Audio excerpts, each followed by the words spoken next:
Cheikh Tidiane Diouf maa ngi lay ziar di la bëggee am mbégte nag di la tàllal micro parce que tey am nga final boo xam ne moom Sénégal yëpp seen xel ak seen xol ak seen bët lépp mi ngi ci final bi. waaw sant yàlla ñu ngi nuyu ñëpp di nuyu seen téléspectateur yëpp di nuyu bépp sportif di leen wax ne leen daal ñu ngi leen di ziar di leen jox seen wàccuwaay waaw final bi. Kontaan rek parce que Afa yàgg na fi mais ren la ko yàlla tudd ñu ñëw final ñu ngi ko ciy sant nag di préparer di jouer ak Casa Sport mu nekk final boo xam ne du yomb parce que moom moo jël pay poulam ma jël pay sama poule ñu dugal ay but yu bëri ñaari équipe yi tey nag il faut que ñu laalante pour xool kan moo jël championnat bi waaw ñu ngi ñaan yàlla daal mu jox ñu ndam li. waaw parce que gis nañu seen sport yi parce que seen score yi ngeen di dóor ay 11 laay dégg ak ay 12 ma xam ne rek équipe bi macha allah parce que mën nañu wax ni tey jii nii sa football local bi mi ngi jëm ci kaw parce que tey jii nii Sénégal mérité li mu nekk premier africain waaw loolu am nañ ci mbégte lool di ñëw rek parce que xam nañ ni méttiwul di gérer comme ni ñu nekkee ay soxna loolu méttiwul foog ma laaj la loolu quoi dundee loolu. waaw métti na moo gën a métti yor góor parce que man depuis 2011 ba léegi maa ngi ci. depuis 2011 ba léegi maa yoroon Médiour de Rufisque trophée yi Médiour jël 5 ans yooyu yëpp man maa fa nekkoon yàlla def équipe boobu tas na parce que manqué jàppale tas na ma ñëw tey laay indi ma ñëw Afa sérieusement am kontante tamit ak si final bi pour jox ko laay waaw léegi nag jigéen ñi metti na ma ku la rek mu metti waaw laay tojol tuuti metti waaye teel rek dox ma ci ñaari kii rek yu metti xam nga jigéen suñu leen jàppee comme suñuy soxna suñuy rakk yu jigéen ak suñuy mag yu jigéen c'est la même chose dañu am ay caprice yow il faut nga xool caprice yi nga xool noo koy gérer pour vie de groupe bi mën a dem mais comme ni ñuy def ci góor ñi di sanctionner di def soo ko defee ci jigéen day indi ay blocage parce que jigéen dañu solidaire am na yoo xam ne soo ko defee ñenn ñi dañuy xaw a téye seen loxo ci terrain te jigéen pour mu bàyyi ñu gagné ko du dara ci moom moo tax yooyu yëpp dañ koy gérer di ko gérer pour mën a voilà. xam naa ni yaa ngi di préparer pour dugg.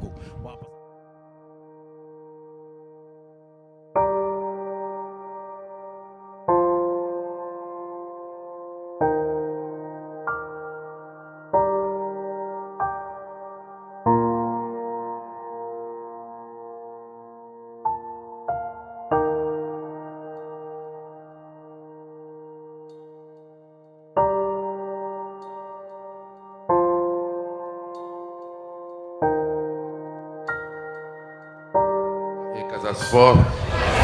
d'aborder aussi cette finale dans un esprit de fair play et de sportivité parce que c'est une finale au-delà du caractère sportif, c'est aussi une fête du football féminin. Bravo au président du Casa Sport, bravo au président de AFA, donc du Casa Sport en la personne de Seydou Sané, de AFA en la personne de Abdou Dieng, et bien sûr à tous les collaborateurs du Casa Sport et de AFA qui diront tous félicitations à ces deux équipes finalistes. Et aussi nous en profitons pour encourager toutes les équipes qui ont eu à participer à ce championnat de D2.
Deuxième but pour Afar de Grand Yoff, inscrit par le numéro 14, Lei Ndiaye.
À chaque fois qu'elle récupère le ballon, il faut que les gens viennent maintenant chercher.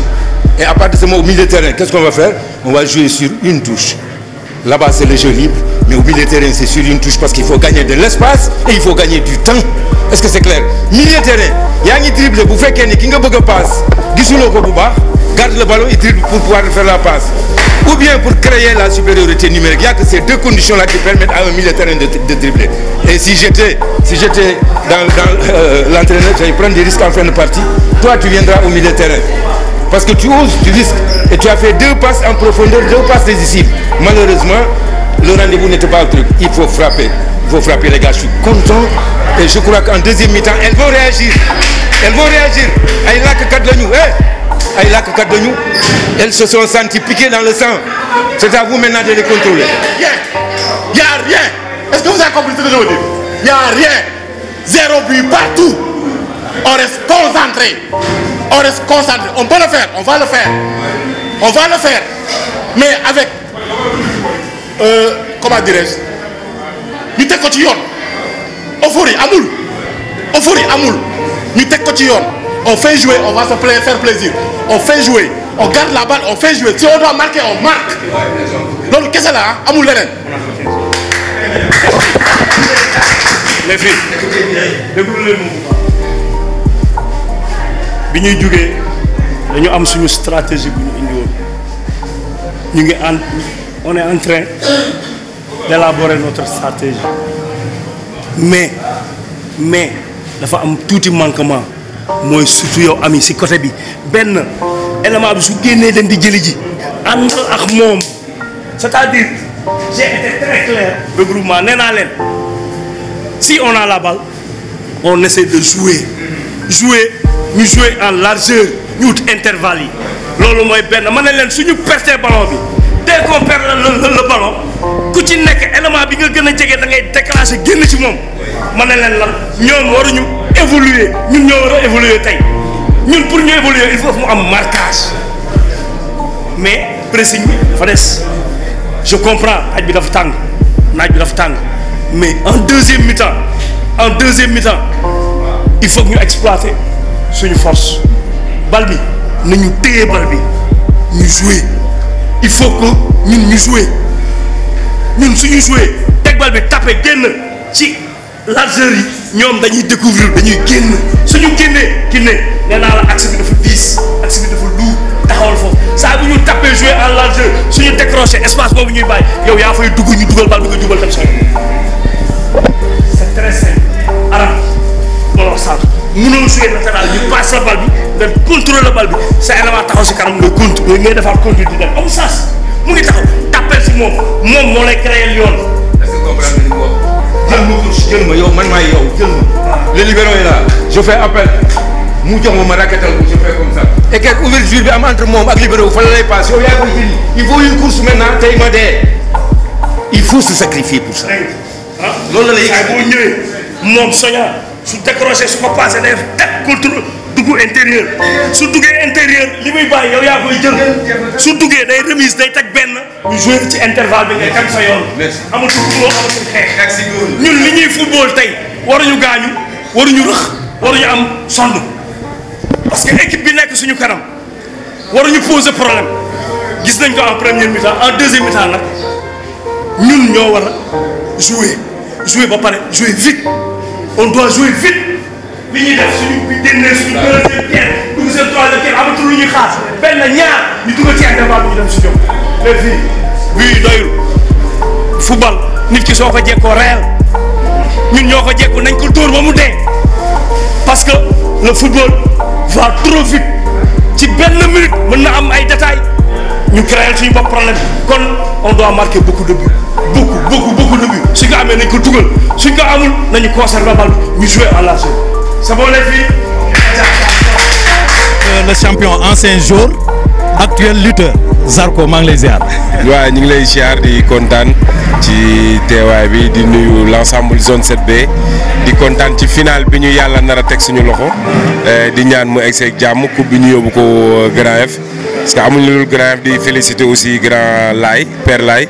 di féliciter les joueurs aussi di kontaan bu baax a baax ci supporter doomu Grand F di kontaan ci ñëpp di leen wax ni nii lañ ko bëggee ñun lii rek moo ñuy soxal mooy ñu changer image yu Grand F changer étiquette yu Grand F moo tax fépp fu doomu Grand F xew la rek bu ñu fa mënee teg suñu tànk dañ koy def di nuyu ñëpp quoi en fait. waaw loolu rafet la parce que dañu gis tey jii benn mentalité boo xam ne mi ngi daw foofu biir Grand Yoff gis nañ ko ci yow gis nañ ko ci góor yi gis ko ci jigéen ñi lan mooy secret boobu. waaw secret bi du dara secret bi entraînement la rek grand entraînement récupérer lekk lu baax te nelaw kese amul beneen secret ku la sportif bu la ëpp hygiène de vie gën la ko baax gën la ñemee entraînement moo lay ëpp résultat ci biir terrain bi ak fu mu mënti doon muy ci lutteur bi ci boxeur bi ci basketteur bi ci handballeuse bi ñëpp loolu ñun Grand Yoff loolu la ñu xam entraîné guddeeg bëccëg suba ngoon di féliciter joueurs yëpp kontaan ci ñoom lu bari parce que ñoom boo gisee ma ñëw nii man ak ñoom ñooy entraîné même salle de gym salle bi may entraîné fa la ñuy entraîné donc ñoom xam nañ li ñu bëgg bu baax a baax te ñu ngi leen di ñaanal xam nga yàlla tàccu leen bu baax a baax ba ñu yéeg D1 ba jëlal ñu aussi coupe du Sénégal D1 te mën nañu ko te nañ ko def incha allah. mais la dernière question bi rek moom mooy message bi ngay jox habitant bon dama naan sax du ma ne sax waa Grand Yoff mais Sénégal laay wax ban message ngay génne boo xam ne dafay jóge ci Zarko dem ci population bi. waaw man li may yóbbante jeunesse Sénégal rek mooy que ni nañu conscient waat te ñu xam ni sàcc agressé mayewul dara liggéey ñàkk jëriñu kese moo ëpp importance li ci des ñu bàyyi ko ci loxo yàlla boo nekkee ndaw nekk borom karaw bu ñuul da ngay jéem a daan sa doole te yàlla rek tax mu nekk lu lew boo ko defee après doo sonn quoi surtout sama moromu jeunesse bi laay waxal di leen ne nañu gën a ñaaxaat suñu bopp parce que temps bi fi nekk métti na crime yi bëri na xam nga coono yi bëri na te sonn nañ ci loolu quoi liñ leen di ñaan rek mooy que ni nañu conscientiser waat xam nga delloo si waat suñu xel gën a liggéeyaat gën a góorgóorlu xam ne liggéey ñàkk jëriñu rek mooy may jeune boo lépp loo bëgg ci àdduna boo liggéey gëm sa bopp rek da nga koy am mu neexee yàlla. kontaan nañ ci yow. ñu ngi kontaan bu baax vive Afa.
Bravo en faveur de l'OF. Nos encouragements au Casa Sport. Et maintenant on passe à la deuxième finale, toujours pour le compte du football féminin, pour déterminer. Aïcha waaw Ndeye Kane félicitations.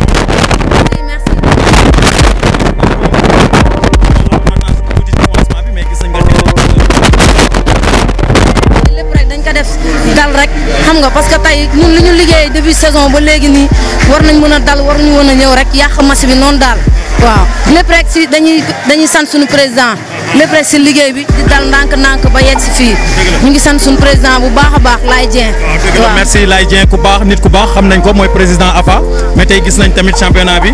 ngeen bon yéeg ngeen première division léegi gañ a jëlaat coupe bi tey jii nii ban sentiment nga am tey ci loolu. non sentiment bi dama kontaan trop franchement parler parce que AFA mosul yéeg première division ma ñëw def fi 3 ans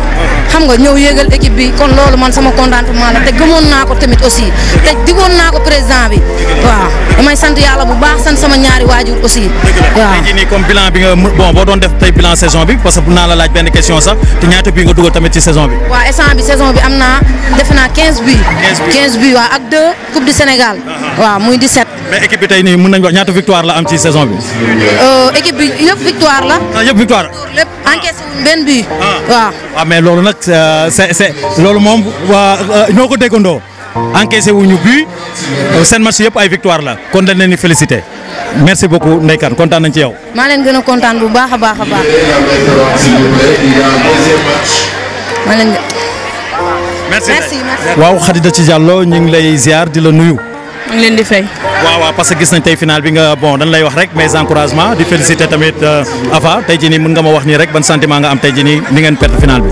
ah football moo demee noonu d'après premièrement football moo demee noonu football moom victoire défaite ou nul la comme xam naa ni victoire bi yàlla ñoom la ko yéene moo tax it ñoom ñoo gagné on a fait notre mieux mais que le meilleur gagne. merci hein. waaw dëgg la saison 2023 déjà on y pense dès maintenant parce que l'équipe qu'on a ci année bi nii on peut dire que c'était une cassure on a reconstruit parce que on a perdu la moitié des joueuses ñenn ñi dañ dem en France ñenn ñi changé club de ce fait qu'on a construit avec des très jeunes et on a même été encore prendre des plus jeunes si vous voyez les 2 dernières qui sont rentrées sont des jumelles et elles sont arrivées à l'âge de cadette mais on les a surclassées ça veut dire que l'avenir est prometteur on va travailler sur la petite catégorie pour essayer d'amener le football féminin de l'avant. On peut dire que le football féminin est en train de gagner des jalons surtout au niveau de centre-ville Dakar. Tout à fait, le football féminin est en train de gagner des jalons avec l'avènement de la CAN d'ici quelques semaines. Donc ça fait au mois de juillet, dans 3 mois quasiment. Donc pour moi c'est signe d'espoir pour le Sénégal qui depuis 10 ans est absent sur la scène. Hein? Aujourd'hui on a des joueuses qui viennent de la France. Hein? Donc pour moi même si on n'a pas encore atteint le niveau des Cameroun, des Ghana, des Nigeria, pour moi on est sur la bonne voie. Wow, parce que maintenant il y a un investissement sans faille sur ce football féminin que les clubs ont commencé à faire. Alors, un club qui est basé dans une localité comme Grand Yoff, grande banlieue. Non, pas banlieue, ça mais une grande localité. Oui, c'est une banlieue. Il y a l'appui donc des autorités, des mécènes qui viennent vous appuyer. Bon, vous touchez une très bonne question. Question très pertinente parce que c'est ça le problème aujourd'hui. Si je vous dis qu'aujourd'hui, jusqu'à aujourd'hui qu'on joue, on a touché 0 fonds depuis qu'on existe. Zéro fonds. Donc sur vos fonds propres. Un fonds propre, voilà, et un rétro-investissement. Parce qu'on a créé une boutique avec les bénéfices, ça nous permet de survivre, de subvenir à nos besoins. Donc c'est de l'autofinancement aujourd'hui. Mais on n'a jamais reçu un centime d'une mairie ou d'un sponsor. Donc franchement, on dit chapeau. Et grâce à la volonté des uns et des autres, les anciens joueurs aussi donnent leur contribution. Donc c'est important. C'est très important. On ne l'a pas négligé aujourd'hui. On espère grandir. Et on a déjà grandi parce qu'on a marqué un pas, voilà, aussi bien sur le football masculin que sur le football féminin. Donc vraiment, alhamdoulilah, Dieu merci. Maintenant peut-être, à partir de ce jour, les autorités vont laisser un œil sur nous, les municipalités, les entreprises, pour nous sponsoriser. Parce qu'amener autant de monde dans le football féminin, c'est une grande première. Vous avez assisté à des finales, vous n'avez jamais vu une finale avec autant de monde. Avec de l'ambiance. Oui. Mais kontaan nañ rek waaw kontaan nañ parce que tey jii nii maa ngi course bi waaw maa ngi le course waaw di ko féliciter tamit di wax rek ban commentaire ngay def tey parce que gis nañ équipe bi j'ai une saison pleine ba pare encaissé wul bi yëpp ay victoire loolu moom dañ yow lañ koy jagleel parce que félicitation bi dañu naan félicitation course. Félicitations à tout le staff. Félicitations à tout le staff. mooy li ma waxoon depuis le début. tey dañu ñëwoon uniquement pour jël trophée bi pour jëmm ji taxaw. parce que jëmm ji dafa def lu doy waar ci football bi. Afa comme ni mu leen ko waxee nii moom mooy def lu mu mën ci Afa moo tax tey ñu ne woon bakkan rek waaye dinañ ko jël ndax moom. voilà noonu la woon. mais tey jii nii parce que gis nañ équipe bi waaw comme ni muy wax rek parce que man loolu daf ma jaaxal ngeen joué nombre de matchs yi ngeen joué yëpp nekk ay victoire te encaissé wu leen bi loolu staff bi comme ni ngay wax rek dañ naan dañuy rendre hommage sax la ñuy wax staffu Afa.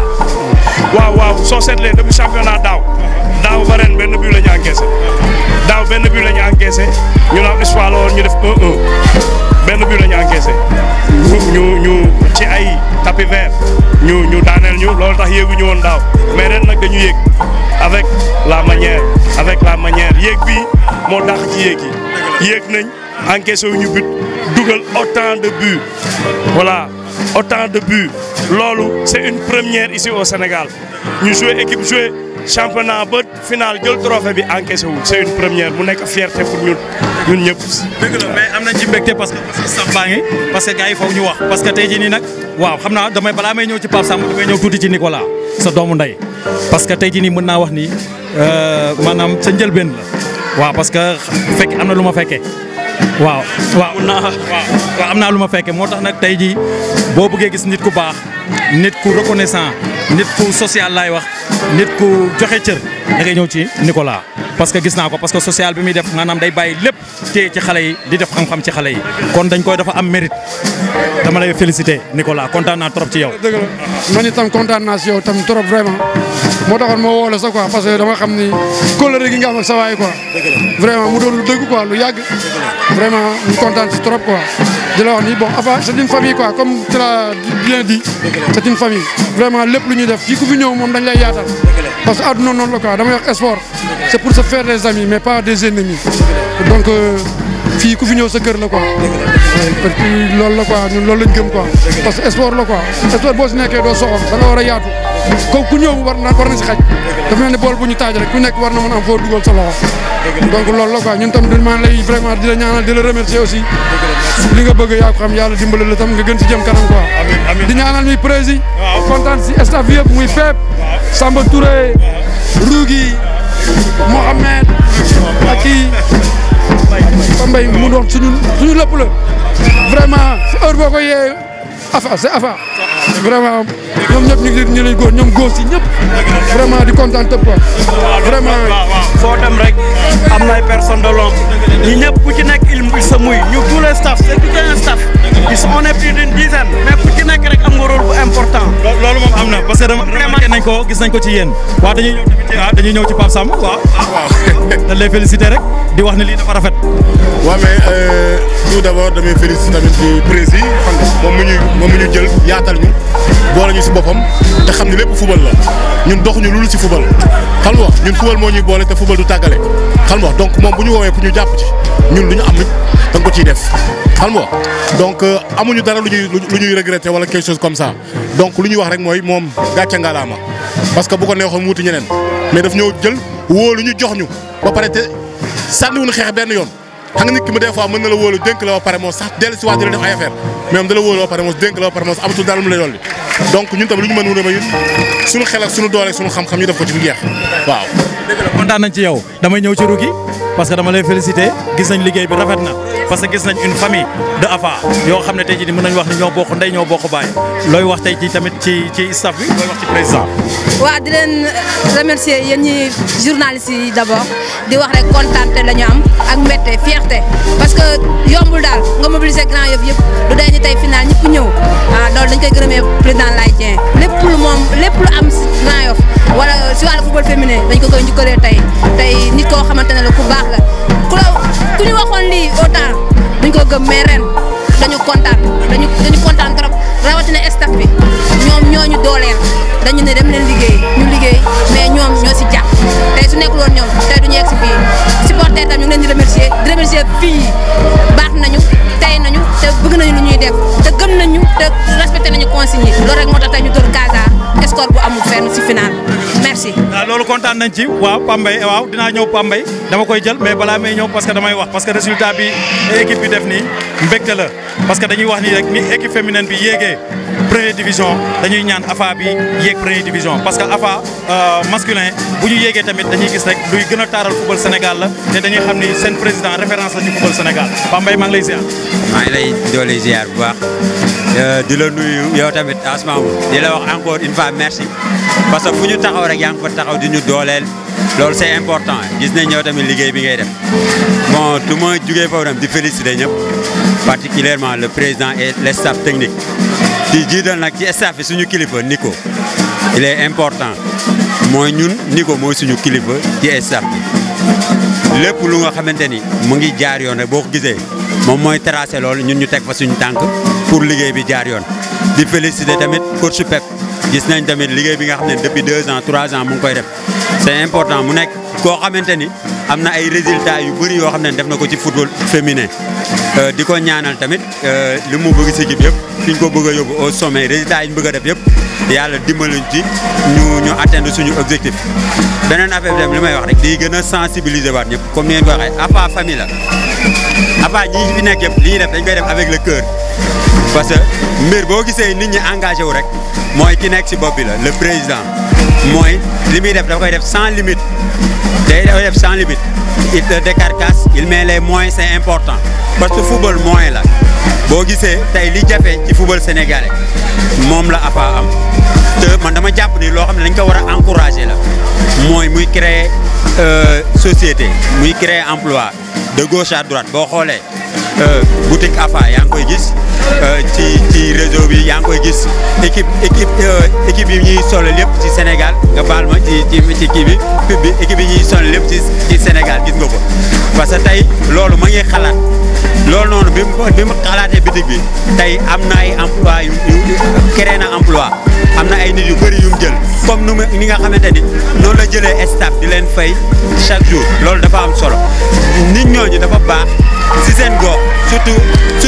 surtout le maire de Grand Yoff dafa am solo ñu woo ko waxoon ni ko lii bu ko nit ñi di def moom lañ koy defal c'est important même AFA bu dee structure privée nekkul privé comme yi nga xamante ni lu ñu tëj la boo xoolee lu ñu yaata la chaque jour boo xoolee du matin au soir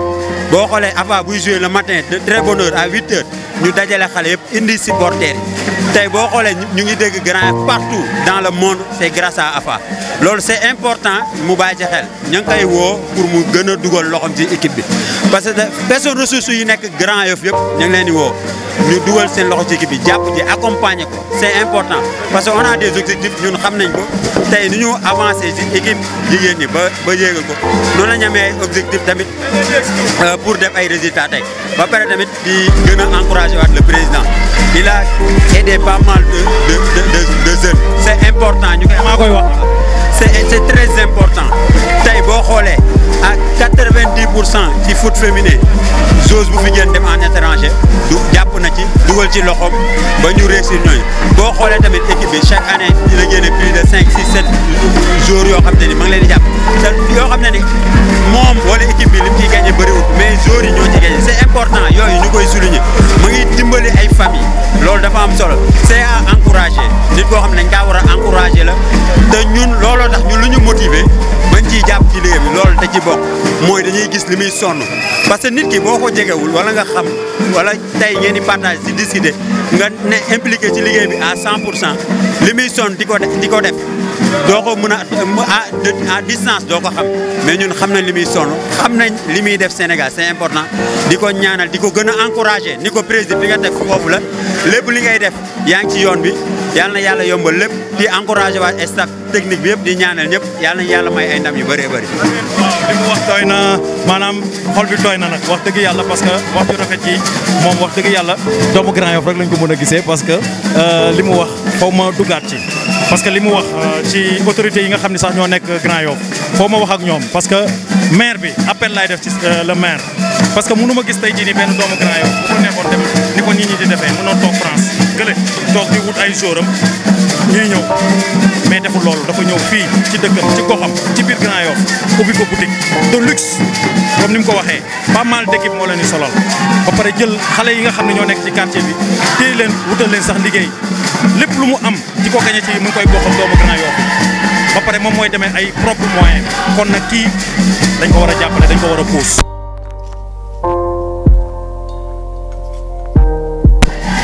Fadema waaw dañ ko war a pousse parce que ki nga xam ne tey jii nii boo ko jàppalewul ren nii gëm naa ni di nga ko bëgg a jàppale ti mu tëla parce que liñ naan lan boo puusul xaw ma bëri ko ci maatal boo puusul mu dem xaw ma nan lañ koy waxee ci olof waaw. puus mu dem puusul mu dem. waaw waaw. waaw teel waaw ñu dañ ci war a teel a teg loxo parce que kii waxuma Grand Yoff Sénégal ñoo ko soxla parce que idée yi mu am di ko def ci biir quartier bi di ko def ci équipe de football xoolal tey jii nii mën naa wax ni moom mooy seul président boo xam ne dafa am petite catégorie yëpp ci football plus équipe féminine pour man defe naa su ma juumul li nga charge bi nga jël gisuma yenn président yi ko jël mais gaynde nga parce que loolu nga mën a doon parce que doomu Grand Yoff nga comme ni ko Sarko waxee doomu Grand Yoff day am fit ba pare ngeen am benn entente boo xam ne wax dëgg yàlla secret boobu war nga ma ko wax parce que dama ko gis yow si sa joueur yi ci staff bi ci loolu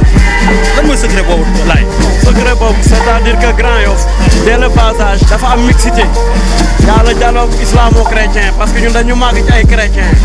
am ñu bëri sax dem nañ ba ma nekk mag ñu foog ni njaago la parce que ci kër njaago yi suñu kër tu vois di dem nante donc de ce fait que amuñu xaaj ak seen amuñu kii lii la amuñu kii la loolu depuis le passage solidarité boobu dafa am Grand Yoff quartier bii quartier bële bien que des fois sax dina am ay tiraillement ci match yi nawetaan mais bu nawetaan jeexee on a le championnat régional depuis tout petit les cadets juniors donc solidarité boobu am à Grand Yoff tey tax na ñun dañ ci màggaale mënuñu mel neneen parce que suñu parents itam loolu la ñu amoon ak seen i nawle donc ñun dañuy mën a ñëw rek continuer ci voie boobu loolu rek la amul benn waaw. kontaan nañ tey dama ñëw ci contre entraîneur bi rek ñu jeexal émission bi di la wax rek sa dernier mot rek laa lay laaj. waaw li ma la ko man benn moo laay wax depuis bi ma fi ñëwee ba léegi mooy di remercier jëmm ji parce que Pape May léegi li mu wax dafa wax lépp man àgguma ci woon sànq bi ma accès bi ngeen ma njëkkee interview dama leen ne suñu bakkan dinañ ko teg ci coupe bi ndax jëmm ji moo taxoon tey ji ñu rayoon suñu bopp pour jox ko parce que tey équipe bi yéeg nañ ba pare mais tey da doon pour man suñu jël woon trophée bi liggéey bi du àgg te moom coono yi muy daj ci fii trophée bi ñu yëkkati trophée bi rek jox ko loolu moo doon lépp di ko remercier encore une fois de plus di ko remercier encore une fois de plus di ko remercier di wax nag suñu fédération nañu jox cër kii nit kii c'est-à-dire footballu Sénégal waruñu ko def sans pour autant ñu boole ko ci nañ ko ci boole. loolu reer na bàyyi leen ci xel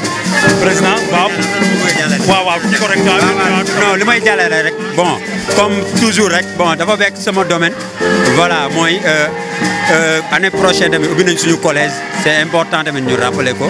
waaw xale yi dinañ continuer tamit seen football continuer tamit seen jàng c'est important sport étude bi day démarrer à partir de année prochaine merci beaucoup. merci président son dernier mot dernière carte. di remercier staff bi ñoom ñi